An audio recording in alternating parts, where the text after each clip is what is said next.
amigos? Buenos días. Es un gusto saludarlos a la mitad de la semana y darles la bienvenida a la entrevista Perspectivas. Esta mañana vamos a hablar de seguridad.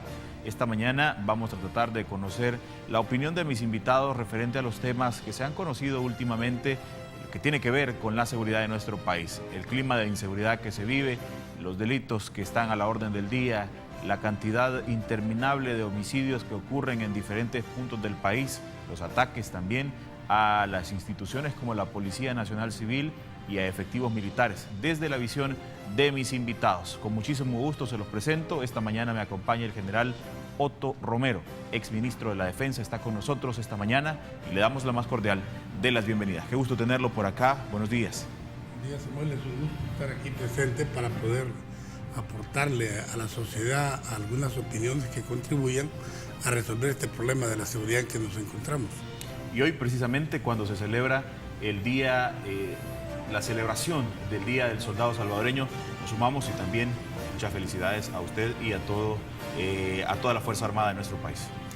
Muchas gracias, y aprovechando simplemente el espacio, quiero enviar un saludo a toda la Fuerza Armada de ayer, la Fuerza Armada de hoy, y esperando que la Fuerza Armada del futuro sea tan gloriosa y tan unida como lo ha sido a través de la historia. Bien, vamos a hablar de estos temas, amigos televidentes. En unos segundos se va a incorporar también a este set el ex fiscal general de la República, Belisario Artiga. Y vamos a hablar con ellos acerca de este tema de la seguridad. Y a usted también lo invitamos para que sea parte de esta conversación con sus comentarios a través de las redes sociales. Hoy nos acercan mucho las redes sociales como el Facebook y también el Twitter, para que donde usted nos pueda seguir, nos pueda dar like también a la página, en el caso del Facebook, Perspectivas 33. Así nos encuentra en ambas redes sociales. Súmese y también sea parte de esta conversación. El ex fiscal general de la República, Belisario Artiga, también está con nosotros. Bienvenido, licenciado, qué gusto tenerlo por acá. Buenos días. Buenos días, muchas gracias por la invitación y al pueblo salvadoreño, y le agradezco pues esta oportunidad. Muchas gracias. Amigos televidentes, iniciamos esta conversación y quizás vamos a preguntar, general, la situación que vive nuestro país ¿tiene comparación con momentos anteriores que hayamos tenido situaciones delicadas en lo que a delincuencia respecta? Bueno, sí, yo creo que sí. El país hay que verlo siempre de una manera ordenada, científica, en su contexto de sus amenazas, para poder determinar en la situación de seguridad nacional qué es lo que hay que resolver y cómo hay que resolverlo. Vean, lo que tenemos hoy por hoy, específicamente hablando en la cuestión de maras, crimen organizado, narcotráfico, es producto de muchas cosas. Algunas de las más importantes seguramente tienen que ver con la falta de una estructura de seguridad que desapareció en el año 1992 y no la hemos vuelto a crear, y otras seguramente dado que ese vacío se creó ahí por el 92, empezaron a crecer algunas presiones que no eran tan problemáticas allá por el 92, pero que con esto de las deportaciones, las migraciones, el fraccionamiento familiar, agréguele a eso el narcotráfico que utiliza cualquier tipo de células irregulares y el crimen organizado. Entonces este problema de la mar se ha ido potenciando de tal manera que a esta altura ya, a mi criterio personal, y respeto el criterio que tengan cualquier otro de las personas que se meten en estos temas, pero a mi criterio ya sobrepasó hace mucho tiempo el límite de lo que se puede llamar una amenaza normal a la convivencia ciudadana. Yo creo que ya estamos en un nivel en donde hay que establecer claramente cuál es el instrumento adecuado para darle tratamiento al nivel de amenaza que representan ya las maras. Así que yo, más o menos en ese contexto, lo pongo con la particularidad que hay que mencionar de nuestro país, que estamos en una situación tan polarizada políticamente que los mismos puntos de honor políticos muchas veces no permiten tomar soluciones concretas, y que estoy seguro que a ambos polos de la política les parecen que es la solución, pero dado su punto de honor, repito, no se flexibilizan muchas veces en una posición para resolver un problema, como le repito, en este caso de las maras.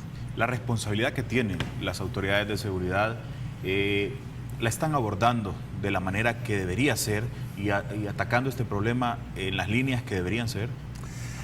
Bueno, a mi criterio quiero ser muy respetuoso con las autoridades, no quiero puntualizar a nadie en particular, pero yo creo que les está faltando un poco más de realidad en el tratamiento de las cosas, tanto en los niveles de funcionarios que designan, como también en las medidas, pero en general, como le repito, en no establecer una estrategia de seguridad, llámele como le quiere llamar, pero yo le llamo estrategia de seguridad nacional, en donde se establezca claramente cuál es la situación en la que se mueven estas variables que son amenazas realmente peligrosas para nuestra sociedad, y cuáles son los instrumentos que hay que utilizar y cuáles son los objetivos a dónde vamos a ir y cómo los vamos a utilizar, sabiendo que vamos a incomodar a un montón de ciudadanos que seguramente no les gustaría distorsionar su buen nivel de vida que llevan, pero la verdad es que ha llegado el momento en que hay que tomarse algunas medidas, hay que mojarse y hay que, entre todos los salvadoreños, determinar algunas cosas, medidas concretas que deben resolver el problema de manera puntual. Y hablo específicamente de crear una estructura de seguridad local, especialmente en las comunidades más presionadas por las maras, y en todo esto ir designando un plan ordenado, como siempre lo requieren todo tipo de presiones internas, que son primero una estructura para contener que ya no siga creciendo el nivel de amenaza, en segundo lugar un instrumento adecuado para eliminar o neutralizar la amenaza, y en tercer lugar, y todo paralelo, un plan de apoyo al desarrollo económico y social, tanto local como a nivel nacional. Esto, digamos, es genéricamente un proyecto grande, si usted le quiere llamar así, para poder resolver un problema genérico de amenaza interna. Quiero también traer a colación el tema de la creación de estas comisiones o grupos gestores que teníamos la semana antes pasada, y veíamos uno encabezado por Monseñor Fabio Colindres, intentando traer el tema de la tregua entre las pandillas, una especie de relanzamiento. Veíamos también al ministro de Justicia y Seguridad encabezando un grupo gestor que velara por el tema de la seguridad de nuestro país. Todos estos esfuerzos, ¿cómo cree que pueden ser calificados y si es que van en la sintonía correcta para poder erradicar este problema que tanto está afectando a nuestro país? Licenciado Artime. Sí, de nuevo, muchas gracias por la invitación, y quisiera yo desde el inicio manifestar que un tema tan complejo como el de seguridad y la delincuencia que tiene El Salvador en este momento, realmente, Samuel, es bien difícil abordarlo en una media hora que tenemos de espacio. Sin embargo, uno puede aportar algunas líneas que pudieran servir para la discusión y en algún momento pues consideración por parte de los que sí tienen capacidad de tomar decisiones para implementarlas en algún momento.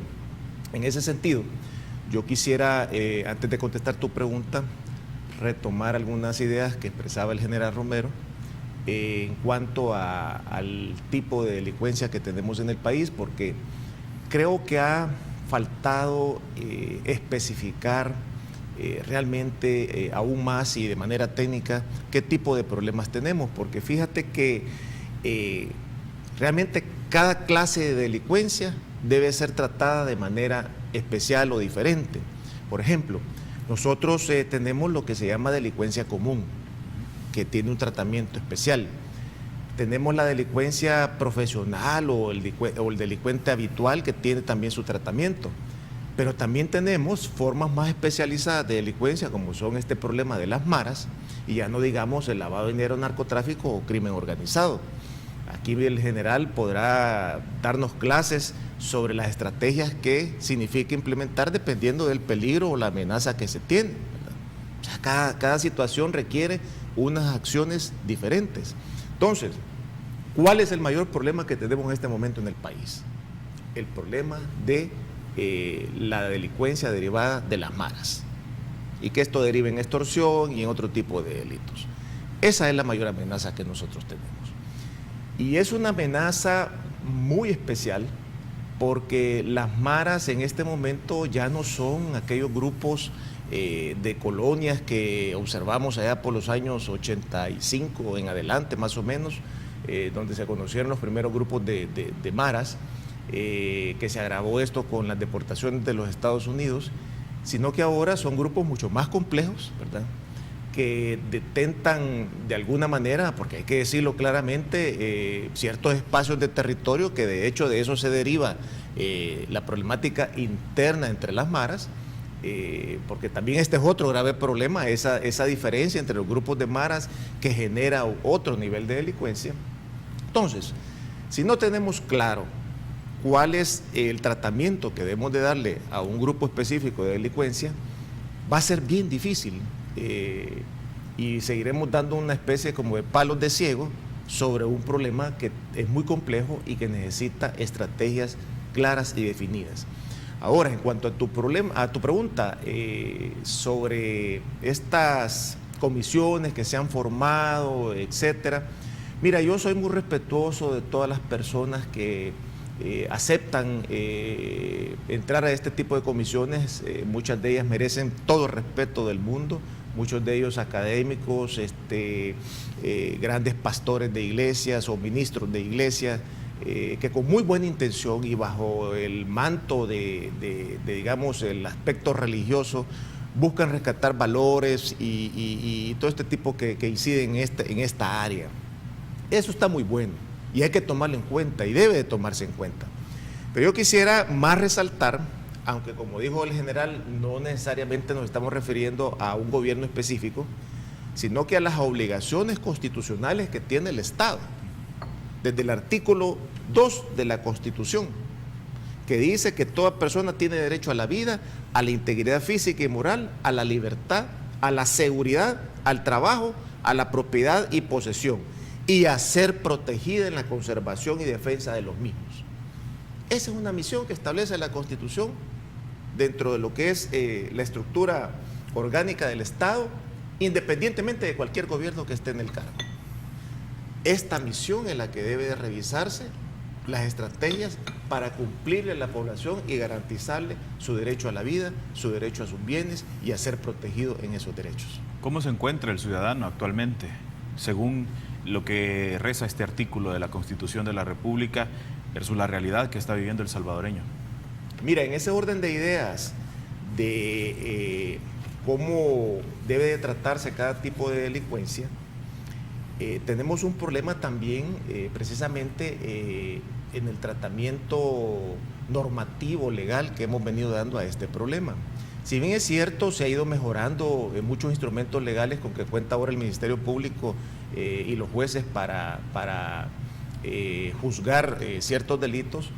Por ejemplo, hoy tenemos una ley de lavado de dinero, tenemos una ley de extinción de dominio que falta implementar sus jurisdicciones, los jueces, etcétera, su organización. Pero también en su momento se han dado leyes, por ejemplo, hay una última ley que se dio sobre las maras que no ha tenido ninguna aplicación. Y esto porque hay una concepción errónea del problema y de su tratamiento de tipo legal. Yo siempre, y aquí lo he insistido en tu programa, si mal no recuerdo, que el problema de las maras debiera de tener ya un enfoque, y mi general aquí a lo mejor lo comprenderá un poco más por su formación, un enfoque desde el punto de vista de la Constitución y declararlo como un problema de seguridad nacional. Es que ya es un problema de seguridad nacional. Fíjate que en los Estados Unidos, después de los atentados de 2001, cuando se crea el Homeland Security, que unifica una serie de oficinas de investigación del gobierno de los Estados Unidos, se incluye a las gangs, o sea, a las maras, como un problema de seguridad nacional. Desde aquel entonces en los Estados Unidos, como un problema de seguridad nacional. ¿Qué significa eso? Cuando se introduce este concepto, el Estado puede utilizar otras herramientas y otros recursos para el combate de este problema. Acá nunca se ha querido analizar a profundidad, y yo invito a los señores diputados a que entren al estudio de qué manera y cuáles son las consecuencias de declarar realmente a las maras como un problema de seguridad nacional. Y termino con esto. En esa famosa ley antipandillas que se hizo, la última, se quiso asimilar a lo que se conoce como la ley RICO en los Estados Unidos, que de alguna manera penaliza precisamente las organizaciones criminales, ¿verdad?, que se agrupan para cometer delitos. Lo que pasa es que no se ha podido estructurar con esa intención y con esa modalidad, y por lo tanto no ha tenido mucha aplicación. Sobre todo hoy, que incluso se habla de que la Fiscalía está solicitando en ciertas acciones de estos grupos delictivos la aplicación de la ley de terrorismo.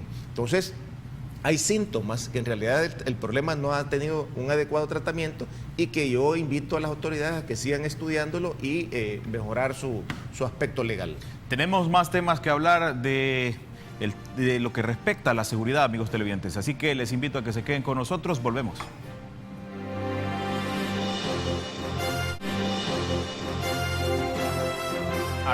@Perspectivas33 en Twitter y Perspectivas33 en el Facebook, para que usted se comunique con nosotros y también participe de la temática que estamos desarrollando esta mañana con mis invitados. Hemos escuchado de parte del ministro de Justicia y Seguridad, de parte del ministro de la Defensa también, por ejemplo, situaciones en las que dice las pandillas están infiltradas en casi que todo. Así lo titulaba La Madera, de uno de los rotativos más importantes de nuestro país hace un par de días. Pero la pregunta ciudadana es si están infiltradas, si se sabe esa información, si se sabe que se está robando o están sustrayendo armamento de la Fuerza Armada, ¿qué se está haciendo al respecto para contrarrestar? Y esa es una de las grandes interrogantes que tiene la ciudadanía, general. Bueno, yo creo que el hecho de que estén detectando infiltraciones es un indicador bien claro que le debe servir a la entidad que está a cargo de este problema para terminar de armar lo que es un plan de búsqueda de inteligencia. Y hablo de inteligencia en el sentido correcto de la palabra. Algunas personas empiezan a decir, tenemos sospechas de que fulano de tal hace tal cosa. Esas son informaciones no confirmadas. Pero ya cuando tenemos una inteligencia, quiere decir que ya esa información ya ha sido procesada, divulgada como inteligencia, y en este caso de eso estamos hablando, porque si vemos que capturan a un cadete, hay policías que están implicados y miembros de la Fuerza Armada que venden algún tipo de bombas que iban a destruir y no las destruyeron, entonces ya estamos ante un nivel de inteligencia que yo espero que sea parte de un plan de búsqueda. ¿Y esto por qué es importante definirlo de esta manera? Porque si aparece 2, 3 grupos de pandillas desorganizados y qué sé yo, golpeándose entre ellos en las colonias, y luego se van creciendo y no le ponemos atención, es un descuido del gobierno, porque lo que está pasando es que ese grupito de bichos, de pandillas, de colonias, poco a poco se ha ido convirtiendo en un ente que tiene planes. Tiene planes, y el indicador concreto de que tiene planes, ¿cuál es? Que se meten a instituciones del Estado que los reprimen a ellos. Es decir, esa es una naturaleza de cualquier presión, o digamos de cualquier amenaza o factor adverso que va creciendo, que a medida que crece va desarrollando inteligencia. Ellos van desarrollando inteligencia, y una de las formas de hacerlo, ¿cuál es? Meterse dentro de la institución que a ellos los está reprimiendo. Y esto pasa en todos los niveles de grupos irregulares que afectan la estabilidad nacional del Estado. Incluso en la guerra, acuérdense que aquí agarramos a aquel señor Mena Sandoval, que estuvo de alto y llegó hasta el nivel de capitán en la Fuerza Armada. Para ponerle un ejemplo y que la gente se ubique de que esto pasa cuando los problemas chiquitos llegan a crecer, y ya cuando crecen, ya estas entidades o estos grupos o estas presiones, como les querramos llamar, ya desarrollan un proyecto estructural que requiere medidas estructurales también para poder eliminarlo. ¿Por qué? Porque el hecho mismo, como usted mismo lo señala, de que ya tienen infiltrados, es un indicador, le reitero, de que estas personas, estos grupos, estas presiones, estas amenazas a la seguridad nacional ya llevan un plan. Ahora, todo el mundo le ha dado seguimiento a esto, y yo recuerdo desde por ahí por el año, yo estaba en San Miguel y compartía con algunos amigos ahí por el 2002, que ya teníamos, y uno se metía a internet, ya habían páginas web de la Mara Salvatrucha, por ejemplo, entonces uno ya los veía allá por Australia, los veía en otras partes, y lo peor del caso es que ya tenían en esa página web estructuras que daban la impresión de que estaban casi como estandarizando su funcionamiento en distintos países. Esos son indicadores concretos de que estamos ante un problema de carácter nacional y no un problema que lo van a eliminar con solo dedicarse a meter presos a 2 o 3 gentes. No, es un problema. La infiltración es un indicador concreto de que alguien está haciendo inteligencia. Y si alguien está haciendo inteligencia es porque va a operar. Esa es la forma normal en que funcionan los aspectos relacionados con cómo me preparo yo para actuar. Primero busco información. Y el hecho de que se infiltren quiere decir que están haciendo un plan, un proyecto que nos debe llamar la atención a todos mucho para que no siga creciendo este problema y hagamos ya ese proyecto, esa estrategia de seguridad orientada a las maras, que debería, yo lo he dicho en otro programa, debería estar bajo el auspicio y el control de lo que se llama, bajo la ley nuestra, un Consejo de Seguridad Nacional, que aglutine ahí a todos los niveles de inteligencia y a todas las entidades del Estado que deben participar.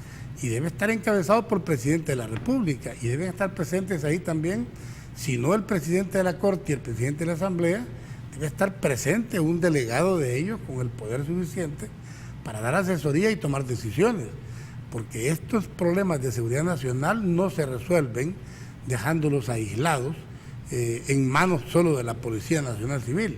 Sería un poco fuera del carácter científico que deben dársele a estos problemas, creer que la policía ella sola va a resolver el problema con solo empezar a capturar mareros y meterlos presos. Esa es una de las tantas actividades que debe hacer, pero en las colonias donde se capturan a estas personas hay que ir creando, dejando y vigilando una estructura que a estas personas les dé la esperanza de poder vivir día a día en paz. Y si es necesario, como decía el licenciado Artigas, y 15 de la Constitución, que tiene los objetivos nacionales permanentes de todo Estado, tiene lo que se llama la Doctrina Nacional de Convivencia, y sobre esa base de la Constitución hay que hacer los planes de gobierno, que son los planes actualizados, se llaman objetivos actuales, y son actuales porque cada gobierno debe ver que si usted dice cómo va a llegar a lo que la Constitución le manda en su plan de gobierno, debe asegurarse de que ese plan tiene recursos para cumplirse, uno de los cuales debe ser el proyecto de seguridad nacional, paralelo al proyecto de desarrollo nacional. Pero usualmente los estados solo hacen planes de desarrollo nacional, no hacen planes de seguridad nacional, lo cual crea un vacío estructural y eso pues después cuesta remendarlo, porque ya se tiene que hacer eso, remendarlo, porque a nadie le gusta tirarse a la piscina tan honda cuando el problema ya está tan grave, pero hay que reconocer que la Constitución le da espacios a todos los funcionarios. Si usted lee el artículo 29 de la Constitución, le da lo que se llama el régimen de excepción, sí, que en otros países se conoce como estado de sitio, incluso en el nuestro durante el conflicto interno se llamó estado de sitio, pero en realidad su nombre jurídicamente visto en la Constitución es el régimen de excepción, en donde se suspenden algunas garantías constitucionales, vale decir, derecho a reunión, a circulación a ciertas horas de la noche. Pero hombre, es mejor que los ponga el Estado y no que aparezca como que los mareros lo están poniendo en el centro de San Salvador. Que es una situación que hemos visto en los últimos días. Sí, o sea, el Estado tiene herramientas, lo que necesita es sentarse organizadamente, todos haciendo un proyecto sobre la base de la inteligencia que logren recopilar y y diseñar una estrategia de seguridad nacional y cumplirla fundamentalmente. Hay una situación que es indudable y es que se necesita un abordaje integral en el tema de la seguridad. Pero ¿qué pasa cuando, por ejemplo, vemos las capturas, las redadas, operativos en cada noche y vemos las capturas por montones de pandilleros y al final se llevan a las Bartolinas o a los centros penitenciarios si es que progresa en el proceso judicial, y ahí es donde se generan buena cantidad de los delitos que hoy tenemos en día? Bueno, mire, quizás por el orden también es importante decir algunas cosas sobre el tema de la infiltración y depuración de la policía, porque ese es un punto que en este momento ha sido mencionado por el gobierno como una cuestión que han detectado y lo han expuesto. Y en realidad, fíjese que este problema de que algunos miembros de maras se infiltren, por ejemplo, en la Policía Nacional Civil, no es nuevo. Es decir, ya años atrás se han encontrado, y también en la Fuerza Armada, algunos casos, pero a lo mejor se veían como situaciones excepcionales de personas que buscaban ese ingreso. Yo recuerdo, por ejemplo, que en alguna ocasión tuvimos un caso de un policía que tenía tatuado los signos de una de las maras debajo de la lengua, sí, ¿verdad? Y eso ahora ha cambiado, porque también las maras ahora ya los jóvenes ya no se tatúan como se tatuaban sus antecesores. Entonces, esto se ha modificado, pero en fin, la depuración, activación y reorganización de la PNC sí me parece que es un tema que el nuevo gobierno, el que estamos por terminar este gobierno, sí puede considerarlo. Porque ya que este gobierno ha anunciado que hay un plan de infiltración, pues por supuesto debe tomarse medidas sobre el control de los agentes policiales. Y yo diría que no solo sobre los agentes policiales, también la Fuerza Armada y, por ejemplo, también la misma Fiscalía, ¿verdad? Yo le quiero comentar que cuando tuvimos el exitoso programa de combate a los secuestros, precisamente uno de los primeros pasos que se dio fue al estructurar los diferentes organismos de investigación. En este caso yo recuerdo, por ejemplo, en el caso de la policía, la DECO, que usted la recordará, todos esos oficiales de policía fueron previamente investigados, poligrafiados y hasta ser aprobados por un comité su ingreso para considerar ese grupo especial de trabajo. Lo mismo se hizo en la Fiscalía. En la Fiscalía, todos los que ingresaron a las unidades especializadas de aquella época fueron fiscales que fueron depurados, que fueron investigados y que fueron poligrafiados para constituir un grupo, que esto es una cuestión normal en este tipo de grupos especializados de trabajo para la investigación del delito. Así es que ahí tiene también una gran labor todas estas instituciones de revisar y de mantener, yo diría, una depuración permanente a través de instrumentos legales que les permita revisar con qué cuerpo dispone cada uno de ellos. Así es que yo por ahí recomendaría que, por ejemplo, en el caso de la policía, la inspectoría debería de ir más allá de las atribuciones que tiene en este momento o reformar sus disposiciones para que pueda precisamente de alguna manera, o la misma policía, asegurarnos de que tenemos a la gente correcta, ya sea como policías, como fiscales, como jueces también, o como miembros de la Fuerza Armada.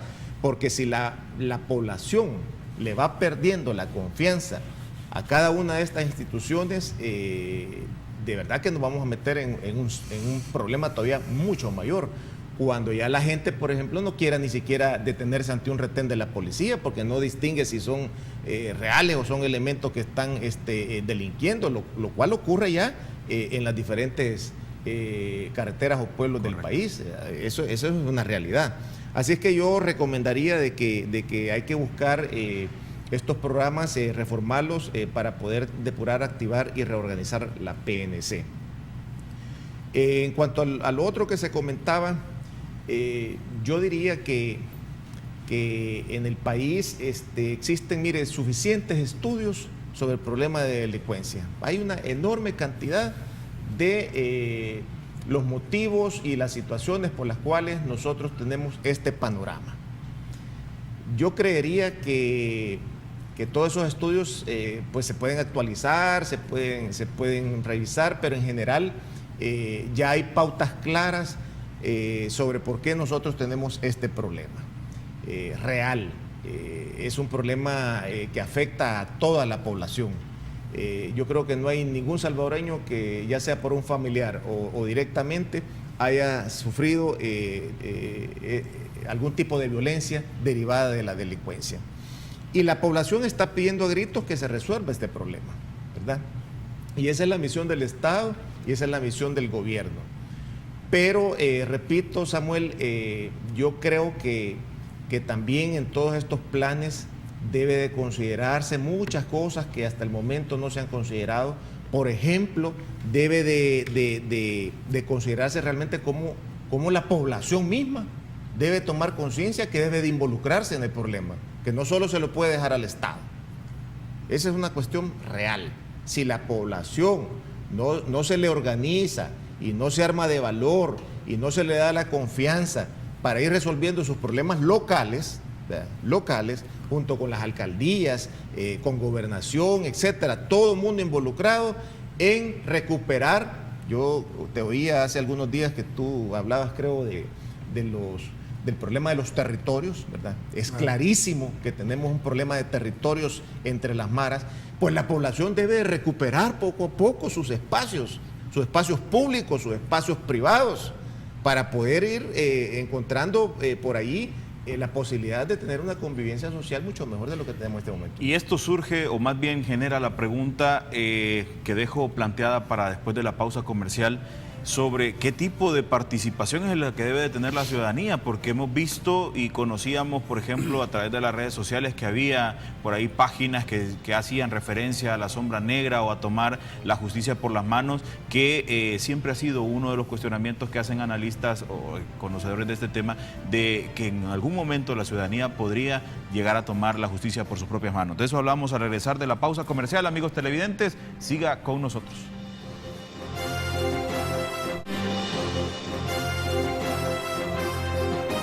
Gracias, amigos televidentes, por seguir en sintonía del Canal 33. Hablábamos de la participación de la ciudadanía en este tema de la seguridad. Se ha dicho y lo hemos escuchado en reiteradas ocasiones, este problema es de todos, todos debemos involucrarnos. Pero ¿cuál es la manera cuando ya hemos visto, general, que por ejemplo en algunas zonas se habla, se rumora o se escucha de que habrían grupos tomando como ciudadanos la justicia por sus propias manos? Bueno, yo creo que este tema hay que engancharlo con el tema que tocaba antes el licenciado Artiga y nosotros aquí respecto a las instituciones que están a cargo y cómo se están infiltrando y todo eso. Es decir, el tema de maras ya se deslizó mucho tiempo. Se nació ahí por los 80, como decía el licenciado Artiga. Ya en el 92, yo lo he dicho en otros foros, si ustedes buscan los análisis formales de las instituciones que estaban a cargo de la seguridad nacional, verán que ya en el 92 ya aparecía las maras como una presión, no con las características que está ahorita, pero ya la policía y los que estaban a cargo ya le ponían atención, que ahí venía creciendo eso, y había una estructura que impedía que creciera. ¿Por qué le menciono esto? Porque cuando se trata de problemas de carácter social o político que desestabilizan la paz interna del país, la sociedad se cansa. La sociedad tiene una naturaleza de querer que su gobierno le resuelva los problemas ya. Y empieza con una gran voluntad a aportar. Y aporta una vez, y aporta otra vez, y aporta a las 5 o 6 veces de estar aportando, la sociedad misma ve que sus entidades encargadas de la seguridad no resuelven el problema. Y entonces empiezan a salir alternativas dentro del marco de la sociedad en general y la sociedad civil en particular organizada, que dan la impresión de que son la solución, aunque parezcan soluciones muy particulares y aisladas. Por ejemplo, el problema de la sombra negra es, digamos, un fenómeno que sale en todos los países donde pasa eso, que el problema social no se resuelve y la sociedad siente que le aprieta el zapato y nadie sabe cómo aprieta el zapato más que el que lo tiene puesto, y de ahí es donde salen estos problemas de tomarse la justicia por sus manos. Lo hemos visto en los países más cercanos que hemos visto, como Guatemala, México en particular, y también aquí en este país. Lo hemos visto tanto en el conflicto de los 80 y hoy lo empezamos a ver también acá. Ahora, lo que sucede también es que estas son formas anormales que no deberían de existir si las entidades que tienen bajo su cargo la solución del problema tuvieran una cobertura completa y fundamentalmente tuvieran credibilidad ante la sociedad de que están haciendo un proyecto ordenado y que lleva a la solución del problema. Ahora, ver aparecer grupos que hacen procesos de diálogo o hacen treguas, francamente hay que ponerle mucha atención a eso, porque sí, como decíamos, los padres, los sacerdotes, por ejemplo, ellos andan en su función. Un sacerdote está para darle fortaleza espiritual, para salvar almas a quien quiera que sea. desde el que practica la religión con una pureza extrema hasta el más perdido de los ciudadanos. Todos son objeto de los sacerdotes y ellos deben andar haciendo labor pastoral y adoctrinando religiosamente a todo aquel que ellos puedan hacerlo, y es válido. Pero esos son los sacerdotes. Y puede ser que algún ciudadano de a pie se meta en esos esfuerzos creyendo que hace una buena labor.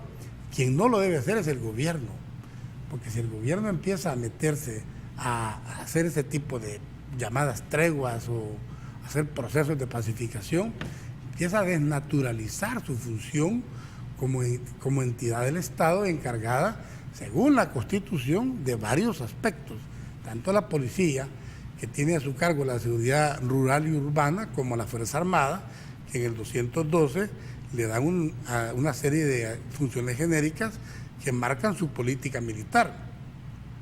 Luego, si yo me meto a andarle resolviendo fuera de lo que la Constitución me manda problemas a la sociedad, lo que estoy haciendo es desnaturalizando el funcionamiento de la institución que yo presido.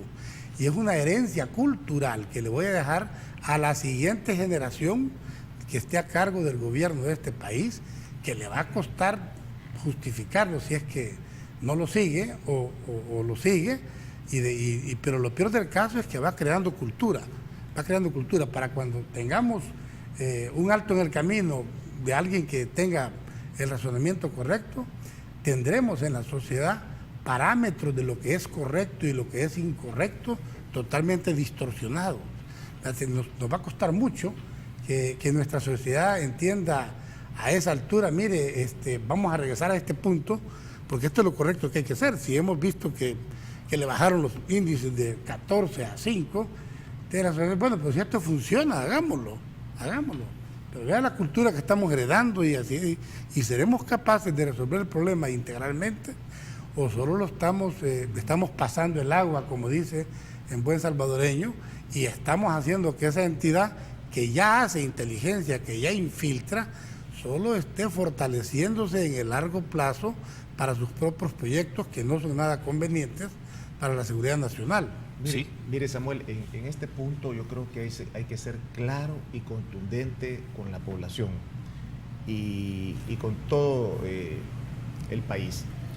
Miren, nosotros tenemos este instrumento que es la Constitución. Acá están establecidas las reglas por las cuales nos debemos de regir los ciudadanos y ya no digamos los funcionarios. En ese sentido, creo yo que a lo que debemos de apostarle es precisamente a cumplir con los mandatos que establece la Constitución, tanto los ciudadanos como los funcionarios. Y por lo tanto, el camino legal para resolver los problemas a lo mejor sea el camino más largo, pero es el camino correcto. Esas soluciones cortoplacistas, de la sombra negra, de la pena de muerte, son situaciones que no nos traen nada bueno. Los salvadoreños debemos de apostarle cada día a construir más democracia, más convivencia social, más respeto, más diálogo y así construir un mejor El Salvador. Pero ese tipo de soluciones violentas no traen absolutamente nada bueno a un país. Por lo tanto, tenemos un problema real que hay que afrontarlo en todos los niveles, horizontales y verticales, de esta problemática. En ese sentido yo le puedo decir, miren, no podemos dejar de ver el problema de los centros penitenciarios, de su hacinamiento, de que no son centros de readaptación como establece la ley, ¿verdad? Que hay muchas situaciones ahí en las cuales se viola la ley, ¿verdad? Debemos de revisar el sistema educativo del país, ¿verdad? Empoderar a los maestros para poder en algún momento cortar esa brecha que existe de los muchachos que en algunos casos se han tomado casi el centro escolar o la escuela y ellos mandan y los profesores ya no quieren llegar y algunos hasta los expulsan, etcétera. Ellos deciden qué notas ponerle. Hay que empoderar a los padres de familia para que recuperen sus obligaciones con respecto a sus hijos, porque acá tenemos un problema también familiar, como usted sabe, que en los años de la guerra mucha gente emigró, los hijos se quedaron con los abuelos, estos crecieron y respetaron de alguna manera a los abuelos, los padres solo enviaban dinero. Hay toda una generación que ha crecido en esas condiciones y que por supuesto la Mara fue su nueva familia, ¿me entiende? Entonces hay que resolver este problema de manera integral, se requieren muchos recursos, bastantes recursos, pero si esos recursos se invierten de manera ordenada y hay un verdadero acompañamiento en este caso, digamos, de la Asamblea Legislativa, creando instrumentos legales necesarios para construir todo un aparataje que nos resuelve el problema, pudiera haber una oportunidad. Lo cierto es que estamos en realidad en situación bastante delicada, que si no se toman decisiones de mediano plazo, de corto plazo y de largo plazo, este problema vamos a ir heredándolos a las siguientes generaciones. Y si usted se fija, y para resumirlo de una manera gráfica y clara, miren, en la guerra, ¿cuántos tuvimos? Alrededor de 75,000 muertos en una guerra de 15 años. Después de los acuerdos de paz, ya vamos por esa cantidad de muertos. No es posible. ¿Están cumpliendo o se está logrando el objetivo que algunos analistas consideran que las pandillas tienen al incrementar aparentemente los índices de homicidios y de delincuenciales en nuestro país y forzar a la nueva administración gubernamental algún tipo de diálogo? Mire, si esto fuera cierto, es grave, ¿verdad? Si esto fuera cierto, es gravísimo.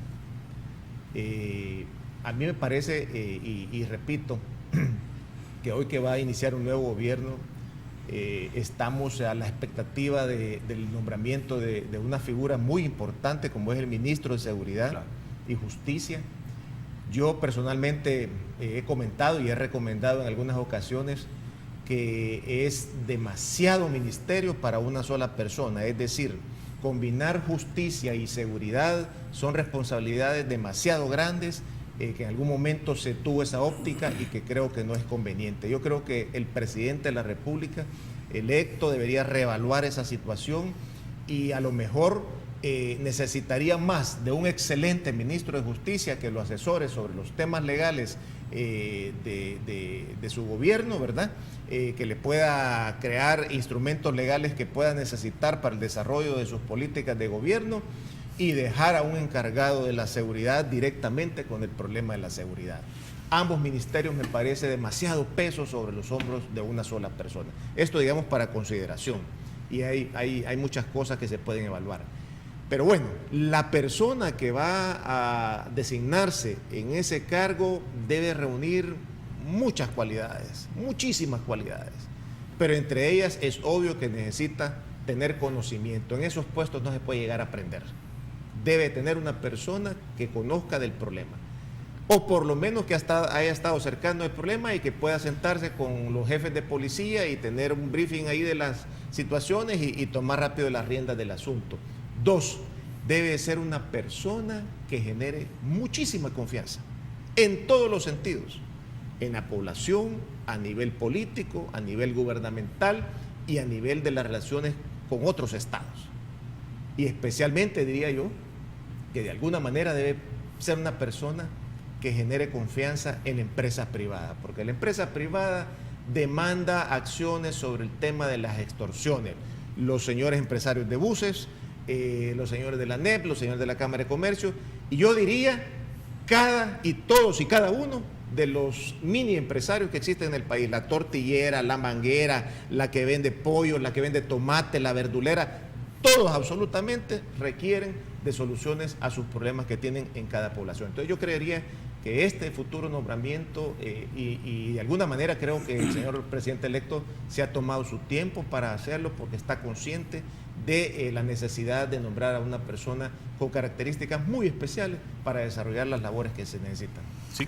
Quería yo complementar lo que muy bien le señala el licenciado Artiga, que en realidad tiene que ser tanto el ministro como todo el equipo de seguridad nacional que se encargue de estos problemas, muy sensible a lo que está pasando, porque el problema que tenemos algunos ciudadanos y funcionarios en especial es que mientras no veamos que nos toca de manera familiar o particular, no nos motivamos. y creemos que la gente que vive bajo este tipo de extorsiones, rentas que matan a un bucero, a un motorista o a un dueño de buses, es otro crimen más, y no es así. Nosotros debemos tener la sensibilidad social y política necesaria para que como funcionarios establezcamos indicadores, repito, concretos de que hemos llegado a fases alarmantes de inseguridad nacional y no debemos permitir que la crisis sea a nivel nacional, para que no pase lo que usted pregunta en su cuestionamiento. No debemos permitir que la presión, en este caso Mara, se sienta tan empoderada que vaya a crear una crisis a nivel nacional. Ahorita pareciera, según los medios de comunicación, que las crisis están como focalizadas, ¿verdad? Y eso es lo que seguramente nos tiene un poco apáticos y nos hace ser un poco populistas, algunos políticos, que no nos mojamos porque no sentimos que vale la pena quemar la imagen que tenemos como políticos. Entonces pecamos de populistas y nos deslizamos en el tiempo. Eso es fundamentalmente lo que no tiene que tener en la cabeza el próximo gabinete que se vaya a encargar de esos problemas. Debe tener claridad de que las cosas se resuelven porque hay una forma sistemática de resolverla. No se resuelve cuando la presión me viene empujando a mí para que la resuelva. Eso es todo lo contrario lo que hay que hacer. Solo es una reacción. No debe reaccionar el Estado. El Estado debe tener una estructura que le controle, que el problema deje de crecer. Debe ahogar el problema. Al mismo tiempo que lo ahoga, debe eliminarlo, reprimirlo y darle una mano fuerte de dosis de ayuda económica y social para que esto se rehabilite. Esto es un problema de carácter muy grave en lo que se refiere a paz interna, que ya requiere de que el gobierno haga un proyecto sistematizado que sí valga la pena y que resuelva el problema en el largo plazo. No va a ser fácil, yo lo he dicho, esto no lo va a resolver un solo gobierno de 5 años, o sea, ya creció mucho. Esto va a requerir 2 o 3 gobiernos para que esto baje a los niveles de convivencia normal. Bien, vamos a hacer la última pausa comercial, amigos televidentes, regresamos.